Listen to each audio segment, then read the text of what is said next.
There are various methods of market segmentation. There's no one way of segmenting markets, but here are a few examples of approaches that have been used previously. A socio-economic classification. This is one way to segment the market. And this looks at the occupation of the head of the family. This is a little old-fashioned, but it is a way that's been used of segmenting the market, but may not necessarily be relevant in today's environment. But it segments with regard to the changing structure of the family unit and the occupation therein.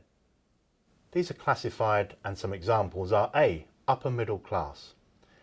These would be higher managerial positions, administrative or professional.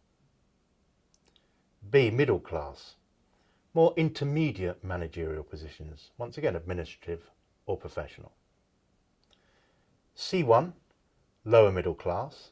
These tend to be supervisory or clerical, maybe slightly junior, but once again in an administrative or professional background.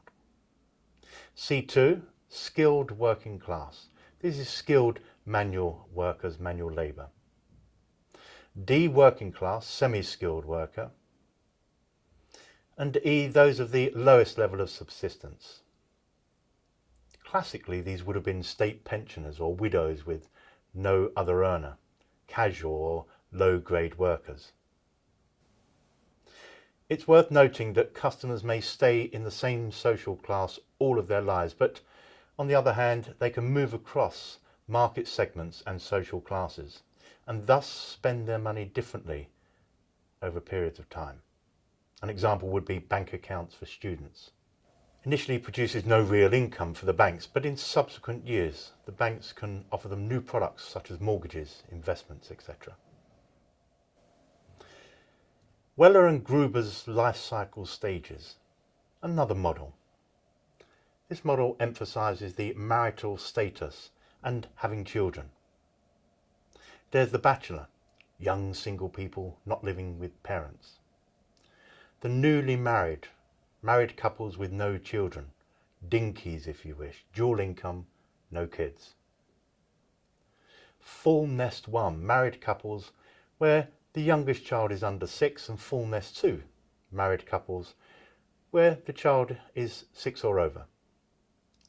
Full nest 3 is older married couples with dependent children still living at home.